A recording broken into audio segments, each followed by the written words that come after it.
Hello, কি হিসাব, কি খোঁজ খবর? আপনাদের থাকবেন গদির মধ্যে, গদি নিশিন হিসাব। এখন আপনাদের কি গদি টদি রাখি খেত খামারে চলে আসছেন, আসলে বিষয় কি?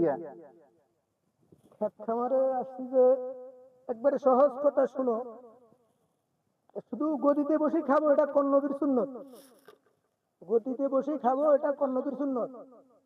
কোন নবীর সুন্নত নয়।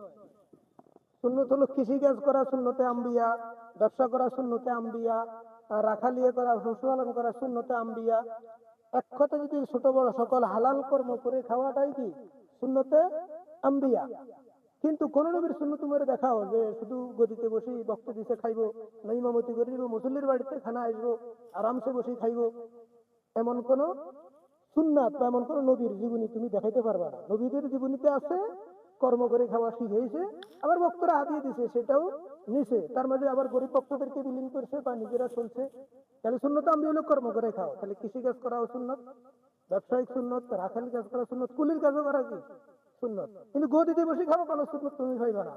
আবার ওই যে ভাষা শিখাইয়া মানুষের ব্যবস্থার লোভ দেখাইয়া শিক্ষকতা করে ওই যে মানুষের বাড়িতে খাইবা লোভ দেখা দেখাই, অনুমতি করবা, মুসলিম বাড়িতে খানা দিবে, তুমি খাইবা, শুয়ে থাকবা, ঘেন্ডি মোড়া করবা, এটা কোন নবীর সুন্নতে তুমি পাইবে না।